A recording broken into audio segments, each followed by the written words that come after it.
दोस्तों जय श्री राम सभी को। आज हम आपके लिए एक ऐसी जानकारी लेकर आए हैं जो आपको ढूंढने से भी कहीं नहीं मिलेगी, ना गूगल ना यूट्यूब पर। ये जानकारी भारत के बच्चे बच्चे तक पहुंचनी चाहिए। आज हम आपको श्री रामचंद्र जी के पूरे वंश के बारे में बता रहे हैं। तो चलो शुरू करते हैं। राजा राम जी के पिता का नाम राजा दशरथ था। राजा दशरथ जी के पिता का नाम राजा अज्ज था। राजा अज्ज के पिता का नाम राजा नाभाग था। राजा नाभाग के पिता का नाम राजा ययाति था। राजा ययाति के पिता का नाम राजा नहुष था।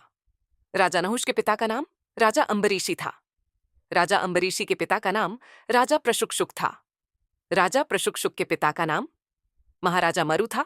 महाराजा मरु के पिता का नाम राजा शिग्रक था। राजा शिग्रक के पिता का नाम राजा अग्निवर्ण था। राजा अग्निवर्ण के पिता का नाम राजा सुदर्शन था। राजा सुदर्शन के पिता का नाम राजा शंखन था। राजा शंखन के पिता का नाम राजा प्रवृद्ध था। राजा प्रवृद्ध के पिता का नाम राजा अंशुमान था। राजा अंशुमान के पिता का नाम राजा दिलीप था। राजा दिलीप ले पिता का नाम राजा भागीरथ था। दोस्तों, ये वही भागीरथ है जो घोर तपस्या करके माता गंगा को स्वर्ग से धरती पर लेकर आए थे। इसीलिए गंगा माता को भागीरथी के नाम से भी जाना जाता है। राजा भागीरथ के पिता का नाम राजा कुकुसट था। राजा कुकुसट के पिता का नाम राजा रघु था। रघु वही राजा हैं जिनके नाम से रघुकुल बना। ये बहुत ही प्रसिद्ध राजा थे। इन्होंने अपने वचन के लिए अपनी जान दे दी थी।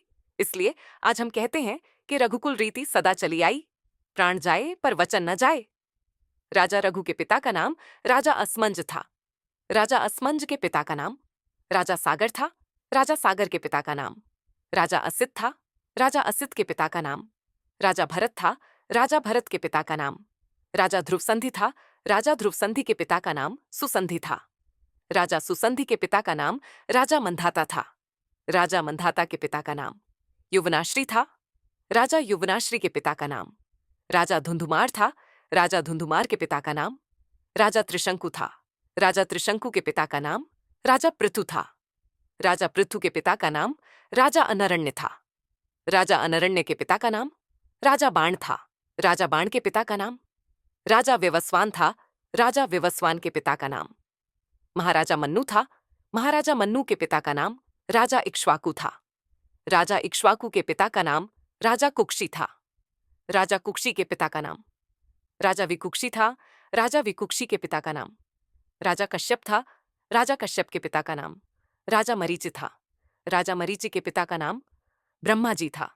इस तरह हमारे प्रभु श्री रामचंद्र जी ब्रह्मा जी की 29वीं पीठ में से आप सभी नमों को याद कर लें, ताकि कल कोई आपसे पूछे तो आपको अपने इतिहास के बारे में पता होना चाहिए।